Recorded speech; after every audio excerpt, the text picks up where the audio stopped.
Hello students, so in this video we'll discuss theme 5, the Mughal Empire, chapter number 8, Babur, Humayun and Sher Shah. So student, in this video we are going to discuss about the great three kings, Babur, Humayun and Sher Shah. So student, what was the condition of India before Babur's invasion? The entire India was divided into small kingdoms, numerous small kingdom, बहुत सारी independent small kingdoms थी. ठीक हुई बात. On the eve of Babur's invasion at the beginning of 16th century, Babur ने India को कब InvIT किया? 16th सेंचुरी के बिगिनिंग में. 16th सेंचुरी कौन सा पीरियड होता है बच्चा? वो पीरियड जो 1501 से स्टार्ट होके 1600 पे खत्म होता है, इसे हम बोलते हैं 16th सेंचुरी. ठीक हुई बात. 16th सेंचुरी का बिगिनिंग बोल रहे हैं, तो शुरुआत में 1500, 2, 3, 5 मतलब इन्हीं ईयर्स में बाबर ने इंडिया को इन्वेट किया. ठीक है. जब तक जिस इवनिंग तक 16th सेंचुरी की शुरुआत की, उस इवनिंग तक जब तक बाबर ने इंडिया को इन्वेट नहीं किया था, इंडिया डिवाइडेड था स्मॉल स्मॉल किंगडम्स में. बहुत सारे इंडिपेंडेंट किंग्स थे. ठीक है. जो दिल्ली सल्तनत थी वो ड्विंडल कर रही थी. क्या कर रही थी बच्चा? Dwindle. So student, what is the meaning of dwindle? Dwindle means to become smaller or weaker. To become smaller and weaker. ठीक है बात. तो दिल्ली सल्तनत की जो सिचुएशन थी, जो पोजीशन थी, जो उस टाइम की हालत थी, वो कैसी? वो ड्विंडल कर रही थी. ड्विंडल का मतलब क्या होता है? To become smaller and weaker. कमज़ोर हो जाना, वीक हो जाना, साइज में छोटा हो जाना. ठीक है. ड्विंडल इन साइज, पावर में भी वीक हो रही थी, साइज में कम हो रही थी. And its control was confined to Delhi and its surrounding area. और दिल्ली सल्तनत का जो एरिया था इतना छोटा हो चुका था कि सिर्फ दिल्ली और दिल्ली के आसपास का जो सराउंडिंग एरिया था वही दिल्ली सल्तनत के पास था. जो पॉलिटिकल सिनारियो था was a picture of disunity and Discord. जो पॉलिटिकल सिनारियो था वो कैसा था बच्चा? डिसयूनिटी थी, है ना. लोग यूनाइटेड नहीं थे, एक दूसरे की बात सुनने को रेडी नहीं थे, डिसयूनाइटेड थे. डिस्कॉर्ड का मीनिंग होता है डिसएग्रीमेंट. डिस्कॉर्ड का मीनिंग होता है डिसएग्रीमेंट और आर्ग्यूमेंट. मतलब पूरे के पूरे एम्पायर में आर्ग्यूमेंट्स थे, डिसएग्रीमेंट्स थे, लोग एक दूसरे से अग्री नहीं कर रहे थे, डिसयूनिटी थी. तो यहाँ पर बाबर को लगा कि ये परफेक्ट सिटिंग है, परफेक्ट टाइम है कि मुझे इंडिया को इन्वेट करना चाहिए, और बाबर ने इन्वेट किया. अब बाबर कौन थे जरा सा जान लेते हैं. बाबर बहुत ही एम्बिशियस थे. किसके डिसेंडेंट थे? बाबर बहुत ही ज़्यादा एम्बिशियस थे. और किसके डिसेंडेंट थे बेटा? अमीर तैमूर. उनके जो फादर थे, उनका जो लीनिएज था या वो किस वंश से आते थे? तैमूर. ठीक है. और जो मदर थी वो किस फैमिली से, मतलब किस लीनिएज से थी? चंगेज़ खान वाली. तो दोनों ही तैमूर अपने टाइम में बिल्कुल रिनाउंड रहे, फेमस रहे all over the world. Changez Khan भी फेमस रहे, है ना. Changez Khan was the ruler of Mongolia. अभी इनके ऊपर एक मूवी बनी थी. तो फादर साइड से जो बाबर थे वो तैमूर लीनिएज से आते थे, और मदर साइड से चंगेज़ खान. दोनों फैमिली बहुत ही बड़े बैकग्राउंड की थी, महान राजा रहे ये लोग एक टाइम के. तो लीनिएज की अगर हम बात करें तो फादर साइड से अमीर तैमूर और मदर साइड से चंगेज़ खान की लीनिएज से वंशज थे. कौन? बाबर. और बाबर का पूरा नाम क्या था बेटा? ज़हीरुद्दीन मोहम्मद बाबर. ठीक है. जिसको अब हम कॉमनली बाबर बोलते थे, उनका नाम क्या था? ज़हीरुद्दीन मोहम्मद बाबर. तो इनको लगा कि अब मुझे इंडिया को कनकर करना चाहिए. इंडिया में पॉलिटिकल डिसयूनिटी है, डिस्कॉर्ड है, और जो दिल्ली सल्तनत है उसका एरिया बहुत ही ज़्यादा लिमिटेड हो गया है, ड्विंडल कर रहा है. ठीक है.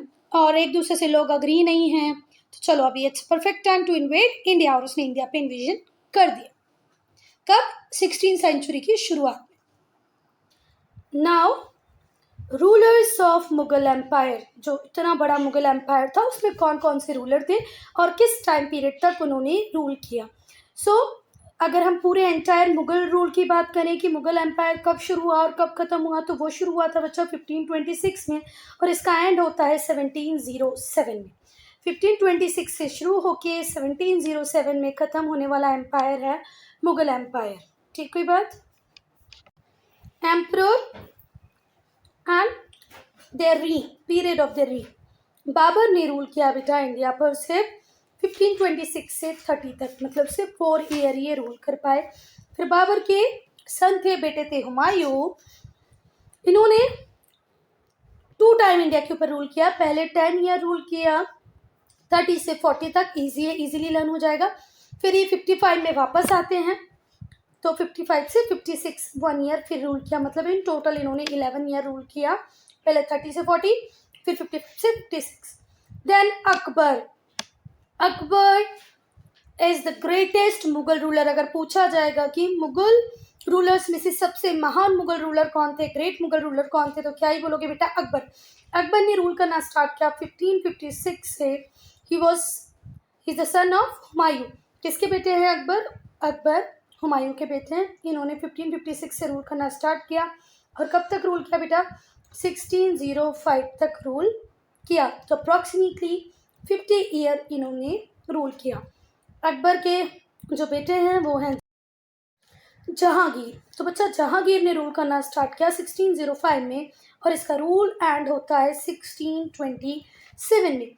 तो अप्रॉक्स इन टोटल इसने 22 ईयर रूल किया। जहांगीर ने कितने ईयर रूल किया? 22 ईयर रूल किया। जहांगीर के बाद आते हैं शाहजहां, जिन्होंने 1628 से 1658 तक रूल किया। तो कितना ईयर रूल किया? 30 ईयर रूल किया। देन औरंगजेब। औरंगजेब ने रूल करना स्टार्ट किया था बेटा 1658 में और इनका रूल खत्म होता है 1707 पे। तो ये भी अप्रोक्सीमेटली 1 साल का मारा है, पर इन्होंने भी 50 ईयर रूल किया, एग्जैक्टली 49 ईयर रूल किया। ठीक है, तो फिर से देखेंगे हम। Babur, founder of Mughal dynasty और मुगल एम्पायर इन इंडिया। तो बाबर के बेटे हुमायूं, हुमायूं के अकबर, अकबर से जहांगीर, जहांगीर से शाहजहां, शाहजहां से औरंगजेब। याद रहेगा, बाबर, हुमायूं, अकबर, जहांगीर, शाहजहां, औरंगजेब। ठीक है। नाउ बाबर।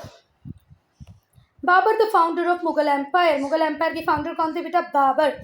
इनके फादर की डेथ हो गई थी 1494 में। Babur was the founder of Mughal empire. Mughal empire के फाउंडर कौन है? बाबर है। इनके जो फादर थे उनकी डेथ हो गई थी 1494 में, जब बाबर सिर्फ 11 साल के थे।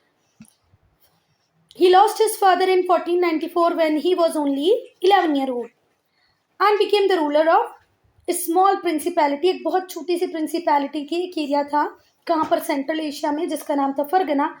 उसके रूलर बन गए कौन? Babar.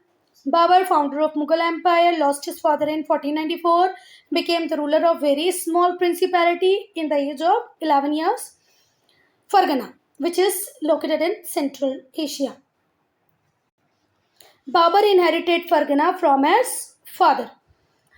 When he was 14 year old, जब वो 14 year old हुए, he fulfilled his dream of conquering Samarkand. 14 year की एज में उन्होंने समरकंद को जीत भी लिया, जो उनका सपना था। उनके पास एक बहुत ही छोटी सी प्रिंसिपैलिटी जिसका नाम था फरगना, पर उन्हें लगता था कि मुझे अपने एरिया को बढ़ाना, एक्सपांड करना, समरकंद को उन्हें जीतना था। तो उन्होंने 14 ईयर, मात्र 14 साल में बेटा, 14 ईयर्स में समरकंद जीत लिया। मतलब आज आप लोग जिस एज में हो, है ना, उस एज में तो वो समरकंद जीत चुके थे। With in a short period of time, बहुत ही कम टाइम में, he lost both Fergana and Samarkand. पर बिल्कुल थोड़ा ही टाइम इसके ऊपर वो कंट्रोल रख पाया, उसके बाद उनसे दोनों ही छिन गए, फरगना भी छिन गया और समरकंद भी छिन गया, और वो होमलेस वंडरर बन गए। उनके पास घर भी नहीं था, वो यहाँ वहाँ घूमने वाले व्यक्ति बन गए। पहले उनके पास फरगना था, जीता समरकंद, अब दोनों ही उनके हाथों से चले गए। पर फिर भी इन्होंने हार नहीं मानी। His extraordinary courage and determination helped him to overcome all obstacles. जो भी ऑब्स्टिकल उनकी लाइफ में आए थे, उनके एक्स्ट्रा ऑर्डिनरी करेज, करेज का मतलब होता है साहस, और उनकी डिटर्मिनेशन, उनका जो एक्स्ट्रा ऑर्डिनरी करेज था, जो उनका डिटर्मिनेशन था, उसके थ्रू उन्होंने सारे ऑब्स्टिकल, ऑब्स्टिकल का मतलब होता है रुकावटें, जो रुकावटें उनकी राह में आ रही थी उन सबको पार किया और इवेंचुअली रूलर बन गए काबुल के कब 1504 में। ठीक है बात। पर 1504 में जब वो काबुल के रूलर भी बन गए तब भी वो चाहते थे कि समरकंद उन्हें वापस मिल जाए, पर इस अटेम्प्ट में वो फेल हो गए। He want to reconquer Samarkand but failed. Kabul के रूलर कब बन गए बाबर? 1504 में। उन्होंने किस ईयर में समरकंद जीत लिया था? 14 ईयर की एज में समरकंद जीत लिया था। पर जल्दी ये दोनों फरगना और समरकंद उनके हाथों से छिन गए, वो हार गए और फिर फाइनली वो काबुल के रूलर बन गए 1504 में। अच्छा बेटा, जब बाबर काबुल पे रूल कर रहे थे तो हमारे इंडिया में क्या चल रहा था? हमारे इंडिया में थे एक दौलत खान लोधी, ठीक है, और दूसरे थे राणा सांगा। ठीक है, तो राणा सांगा भी इब्राहिम लोधी से परेशान थे और दौलत खान लोधी भी इब्राहिम लोधी से परेशान थे।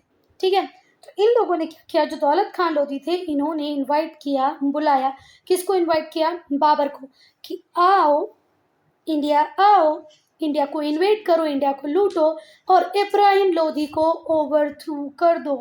ओवरथ्रू करने का मतलब होता है जो एग्जिस्टिंग करंट गवर्नमेंट है उसको उखाड़ के फेंक दो। ओवरथ्रू करना मतलब होता है फेंक देना, है ना। तो who invited Babur to India to invade? Daulat Khan Lodhi. Why so? Because he was not liking whom? Ibrahim Lodi. Ibrahim Lodi was cruel, unpopular Sultan of Delhi. Ibrahim Lodhi बहुत ज़्यादा क्रूएल थे, क्रूर थे, अनपॉपुलर सुल्तान थे दिल्ली के।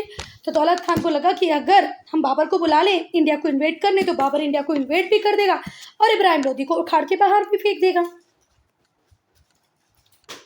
ये बहुत ही गोल्डन अपॉर्चुनिटी थी बाबर के लिए और बाबर ने इस अपॉर्चुनिटी का एडवांटेज लिया भी और सीज किया इंडिया को। In 1524 CE, within a 3 week of crossing Indus River, Indus river का बच्चों जो रीजन है, ये तो जैसे मैंने सपोज करो जम्मू कश्मीर बनाया, यहाँ तिब्बत से ओरिजिन है इंडस रिवर का, फिर ये लद्दाख जम्मू कश्मीर होती हुई कहाँ पहुँचती है बेटा? पाकिस्तान पहुँच जाती है। ठीक है, तो within 3 weeks after crossing river Indus, Babur became the master of Punjab. और जल्दी उसने किसको जीत लिया? पंजाब को जीत लिया। सो इंडस रिवर क्रॉस की, पंजाब के मास्टर बन गए विद इन 3 week। फिर ये वापस चले गए काबुल और प्रिपेयर करने लगे कि अब दिल्ली पे मुझे अटैक करना है तो पूरी तैयारी से जाना है। इन meantime Daulat Khan turned against Babur and prepared attack him. पर जब बाबर दिल्ली पे अटैक करने की तैयारी कर रहे थे, इसी बीच कुछ ऐसा हुआ कि जो हमारे दौलत खान जो बाबर को इनवाइट किए थे कि आओ और इंडिया को इन्वेट करो, वो अगेंस्ट हो गए बाबर की और खुद ही प्रिपेयर करने लगे कि बाबर पे अब अटैक करेंगे। बट अब देखो 3 लोग हैं, एक्चुअल रूलर कौन है बेटा? इब्राहिम लोधी। ठीक है, दौलत खान भी अपना हेजेमनी एस्टेब्लिश करना चाहते हैं, रूलर बनना चाहते हैं, और तीसरे की एंट्री कराई खुद दौलत खान ने जो थे कि बाबर। इन तीनों के बीच में स्ट्रगल होगा to be the ruler of India और इस स्ट्रगल को ही हम बोलते हैं ट्रिपार्टाइट। एक ट्रिपार्टाइट एग्रीकल्चर साउथ में भी हुआ था पर ये दिल्ली के लिए हुआ ट्रिपार्टाइट एग्रीकल्चर, ट्रिपार्टाइट स्ट्रगल था। ठीक हुई बात। चलो, तो Babur invaded India the following year, पर बाबर ने अपना काम जारी रखा, उसने इंडिया को इन्वेड किया, डिफीटेड दौलत Khan and March towards Delhi. पहले दौलत खान को डिफीट किया, पहले दौलत खान को हराया, फिर दिल्ली की तरफ चले गए। तो पंजाब के लिए, पंजाब के एक्चुअल रूलर उस टाइम कौन थे बेटा? इब्राहिम लोधी। पर उसके ऊपर अटैक करना कौन भी चाह रहे हैं? बाबर भी चाह रहे हैं, दौलत खान भी चाह रहे हैं। फिर दौलत खान से बाबर को इसलिए बुलाना चाहते थे कि वो आए, इन्वेट करे और लूट के वापस चला जाए, इंडिया का रूलर ना बने।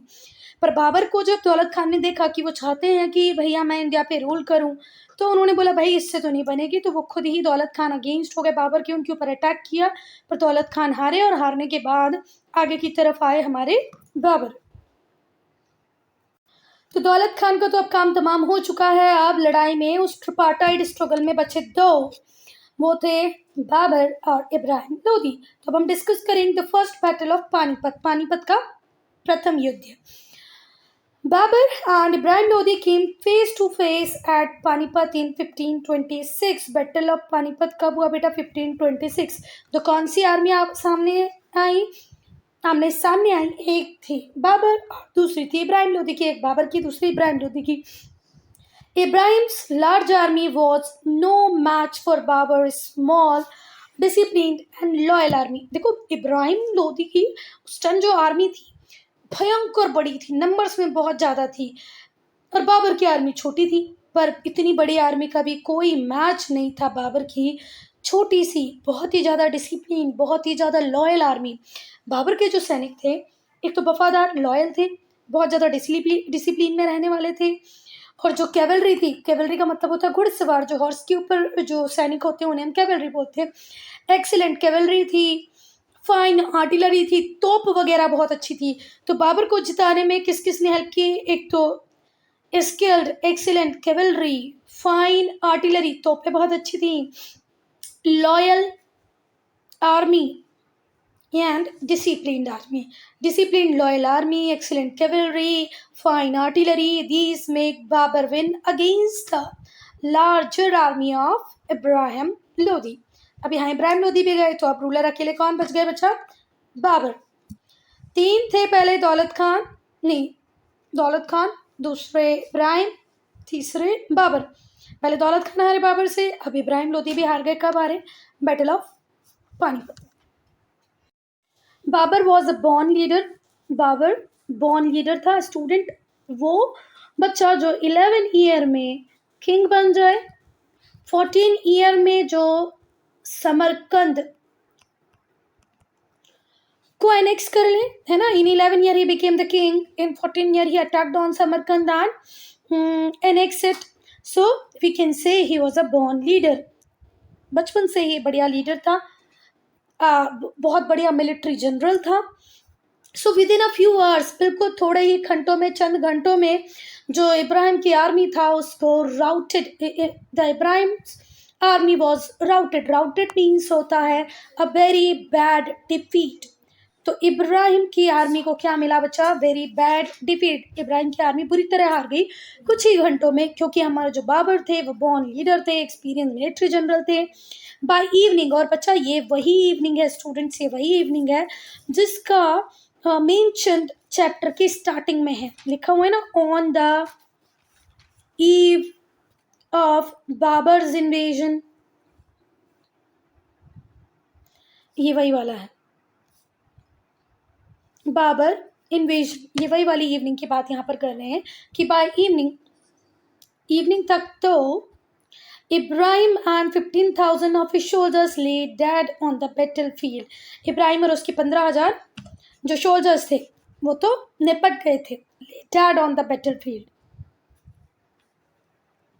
तो इवनिंग तक तो इब्राहिम भी गए, उनके 15,000 सोल्जर्स भी गए, है ना, मतलब laid dead on the battle field.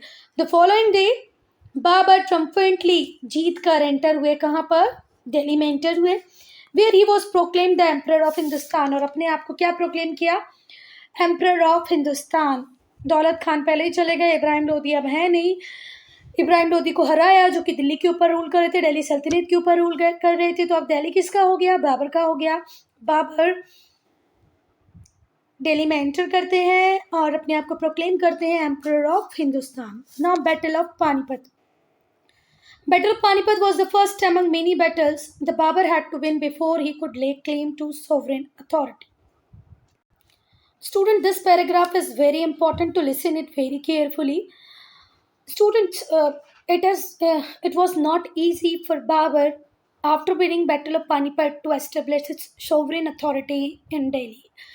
ये बैटल ऑफ पानीपत बहुत सारे बैटल्स में से एक बैटल था जो बाबर को जीतना था अपनी सोवरेन अथॉरिटी एस्टेब्लिश करने के पहले। ठीक है, देखो पानीपत जीत लिया, इब्राहिम लोदी की डेथ हो गई, फिर भी अपने रूल को प्रॉपरली कंसोलिडेट करने के लिए, सोवरेन अथॉरिटी को एस्टेब्लिश करने के पहले उसे बहुत सारे और भी युद्ध लड़ने पड़े। देखो, जो उसकी न्यू किंगडम थी दिल्ली में, वहाँ पर उससे रिवेंज लेने के लिए अफगान नोबल भी प्यासे थे। Afghan nobles thirsting for revenge. Afghan nobles भी बहुत एम्बिशियस थे, वो चाह रहे थे दिल्ली उन्हें मिल जाए। अगर दिल्ली किंगडम के बाहर की अगर हम बात करें तो एक पावरफुल कन्फेडरेसी थी राजपूत किंग की। मतलब अब देखो, बाबर के दोनों फ्रंट पे अभी भी दुश्मन है। एक साइड से उसके ऊपर अटैक कर सकते हैं अफगान, देख रहा है कि अफगान एम्बिशियस रूलर है who want to control on Delhi, और एक साइड से उसको देख रहे हैं powerful confederacy, powerful group of Rajput kings. तो अभी भी बाबर इजीली अपनी सोवरेनिटी को प्रोक्लेम नहीं कर सकता, अपनी सोवरेन अथॉरिटी को दिल्ली के ऊपर नहीं जमा सकता है, क्योंकि उसे भी दोनों तरफ से खतरा है। मतलब क्या एक चैलेंज है। एक साइड से है अफगान जो कि बहुत एम्बिशियस हैं, दूसरे साइड में है powerful confederacy of Rajput kings. तो बैटल ऑफ पानीपत जीतने के बाद भी बहुत कुछ उसे अभी करना बाकी था। और बेटा ये जो पावरफुल कन्फेडरेसी थी राजपूत की, उसको लीड कर रहे थे राणा सांगा। राणा सांगा, आपको महाराणा प्रताप याद होंगे ना, चेतक वाले। हो सकता है कुछ बच्चों ने महाराणा प्रताप की पूरी सीरीज भी देखी हो। तो जो महाराणा प्रताप थे उन्हीं के ये ग्रैंडफादर हैं बच्चा महाराणा प्रताप के। क्या रिलेशनशिप बिटवीन है महाराणा प्रताप सिंह चेतक वाले, ठीक है, चेतक उनके घोड़े का नाम था। तो महाराणा प्रताप के दादाजी थे राणा सांगा, ये कहाँ से थे, मेवाड़ से थे। और जो पावरफुल राजपूत कन्फेडरेसी थी उसकी लीडरशिप किसके पास ही थी, राणा सांगा। राणा सांगा कौन है, महाराणा प्रताप के ग्रैंडफादर हैं। Determined to oust power from India, और राणा सांगा ने कहीं ना कहीं सोच लिया था कि मुझे भाई बाहर उखाड़ के फेंक देना है, बाहर फेंक देना है किसको, बाबर को। बाबर को इसलिए थोड़ी ना बुलाया था इंडिया में कि वो इंडिया में रूल करने लग जाए।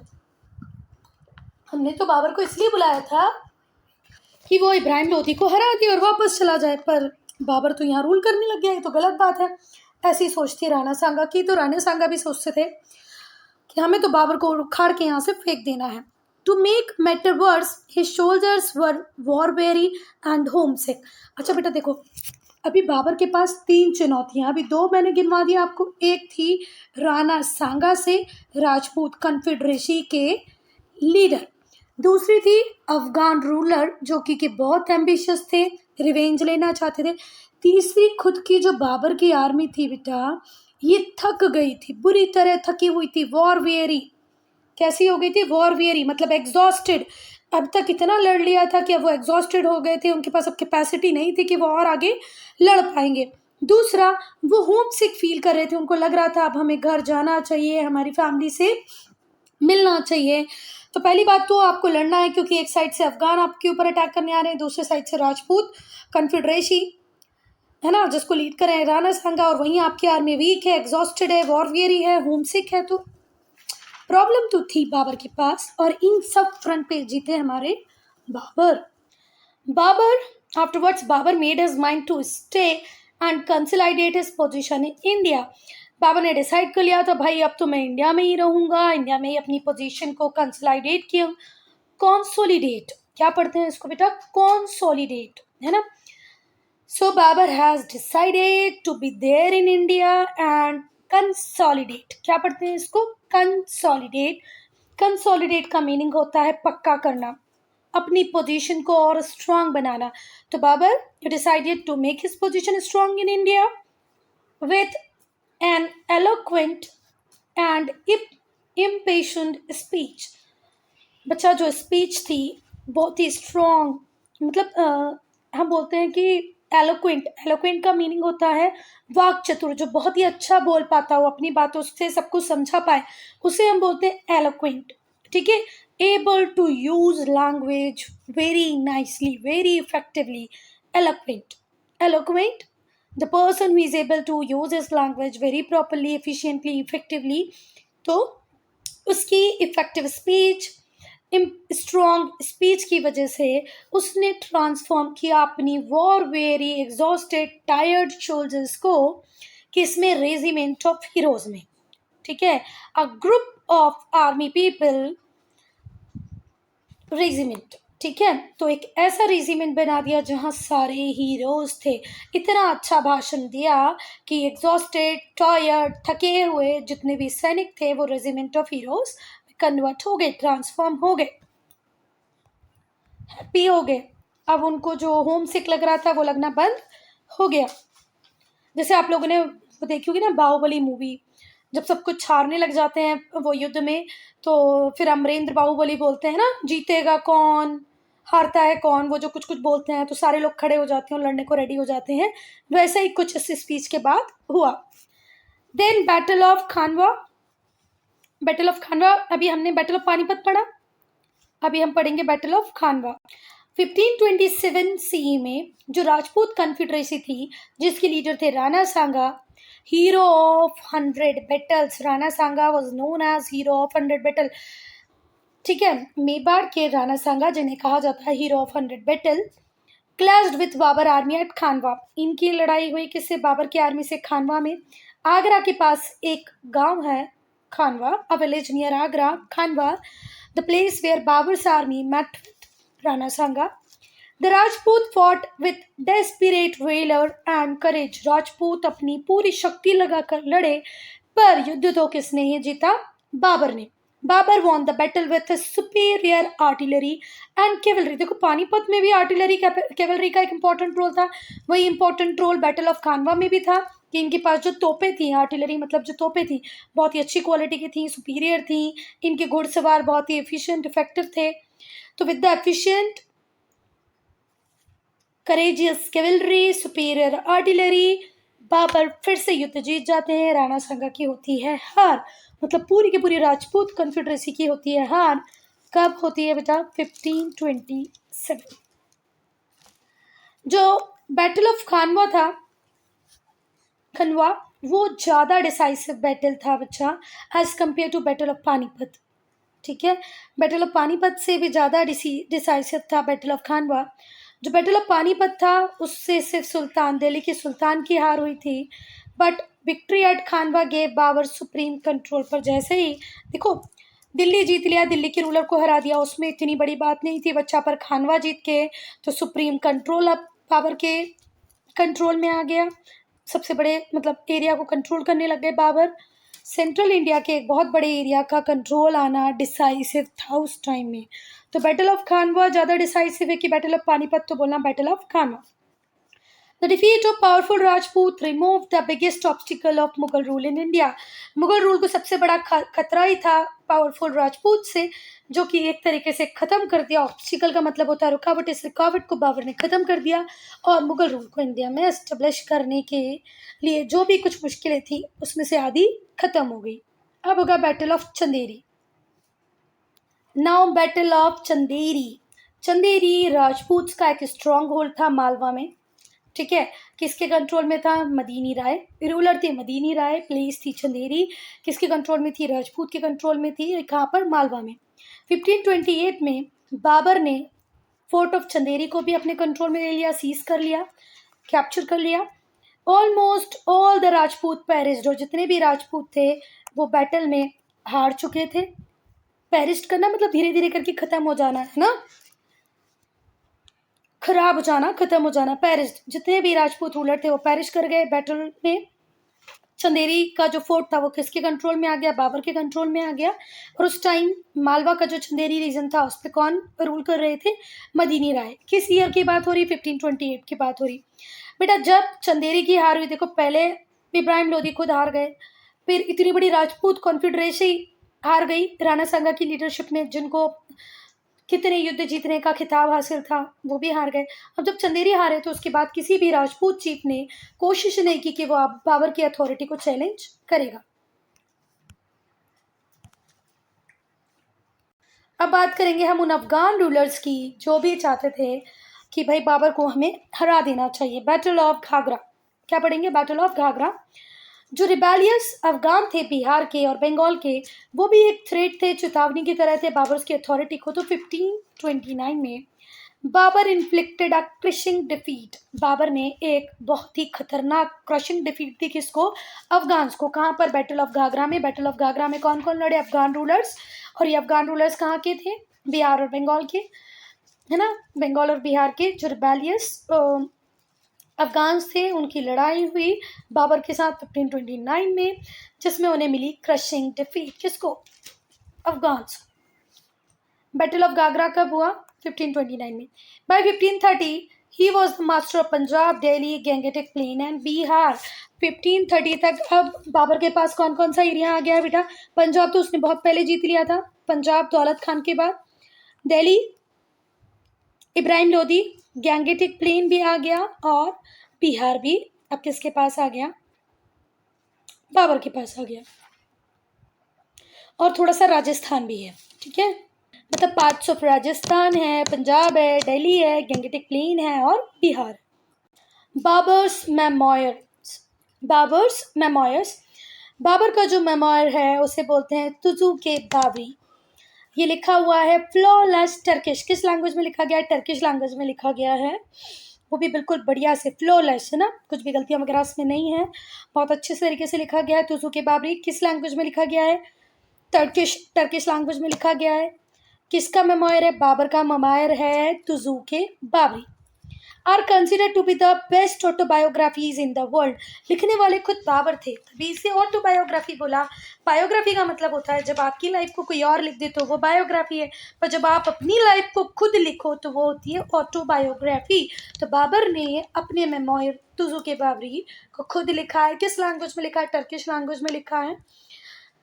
इसमें उसने डिटेल में लिखा है इंडिया को, उसके ऑब्जर्वेशंस को, उसकी खुद की पर्सनालिटी को, habit, custom, appearance, manner, occupation, मतलब कंट्री मैन के ऑक्यूपेशन क्या क्या थे, मैनर्स, अपीयरेंस, कस्टम, हैबिट्स, अपने खुद के अचीवमेंट्स, अपनी पर्सनालिटी, सब कुछ को बहुत ही बढ़िया तरीके से प्रॉपरली लिखा है बाबर ने। तो बाबर ने बच्चा सिर्फ लिखा ही नहीं है, लिखा तो है पर लिखने के साथ साथ क्या भी किया वो सुनो। His detailed account and keen observation, उनका डिटेल्ड अकाउंट, उनके जो ऑब्जर्वेशंस थे वो उन्होंने paint a graphic and fascinating picture, बहुत सुंदर पिक्चर बनाई है, ग्राफ्स बनाए हैं, सिर्फ अपनी ओन पर्सनैलिटी का नहीं बच्चा, एडवेंचर एंड अचीवमेंट्स नहीं, not only of his own personality, adventures and achievement, अपने अचीवमेंट, अपने एडवेंचर, अपनी पर्सनैलिटी के अलावा भी उसने हमारे customs, habit, appearance, manner, occupation, सबको बहुत ही अच्छे से लिखा है कायमे तुजुक-ए बाबरी में। His description of Hindustan included a detailed, accurate account of boundaries, population, resources, revenue. उसने जो हिंदुस्तान के लिए लिखा हुआ है, जो डिस्क्रिप्शन उसने हिंदुस्तान का दिया है, उसमें डिटेल्ड और एक्यूरेट अकाउंट है हमारी बाउंड्रीज, लैंड बाउंड्रीज का, हमारी जनसंख्या, पॉपुलेशन कितनी थी, कौन से रिसोर्सेज हमारे पास अवेलेबल थे, रेवेन्यू, सब कुछ बहुत ही क्लियरली डिफाइन किया है। It also has observation about fruits, हमारे इंडिया में कौन से फ्रूट्स अवेलेबल हैं, फ्लावर्स अवेलेबल हैं, बर्ड्स एंड एनिमल्स, इनको भी लिखा है। तो Tuzuk-e Baburi was not only about the achievements of Babur, his personality, adventures, it is all about Hindustan, animal, plant life, resources, boundaries, population, everything is there in Tuzuke Babi. Babar's memoir are an invaluable resource of information of India during his time. Babur जब rule कर रहे थे उस time की अगर आपको exact proper information चाहिए है तो उसका एक इनवैल्यूएबल सोर्स है Babur's memoir, autobiography of Babur named Tuzuk-e Baburi. During the reign of Babar's grandson Akbar, Babur के ग्रैंडसन कौन थे बच्चा? अकबर, बाबर, हुमायूं और फिर आते हैं अकबर। तो बाबर के ग्रैंडसन तो थे अकबर, उनकी रीन में जब अकबर रूल कर रहे थे तो उन्होंने तुजुक-ए बाबरी को ट्रांसलेट करवाया पर्शियन लैंग्वेज में। The translation was titled the Baburnama. Tuzuk-e Baburi Turkish में जो उसको टाइटल मिला था वो था तुजुक-ए बाबरी, फिर अकबर ने जब उसको पर्शियन में ट्रांसलेट कराया तो उसको नाम दे दिया बाबरनामा। तुजुक-ए बाबरी ओरिजिनली किस लैंग्वेज में लिखा गया था? टर्किश लैंग्वेज में लिखा गया था। किसने लिखा था? खुद बाबर ने लिखा था। फिर उसका ट्रांसलेशन करवाया गया किस लैंग्वेज में? पर्शियन में, तो उसका नाम क्या हो गया? Baburnama. So student, I am ending this video here only. If you have any doubt, any problem, do write in comment section. We'll discuss Humayun in next part. That will be part 2.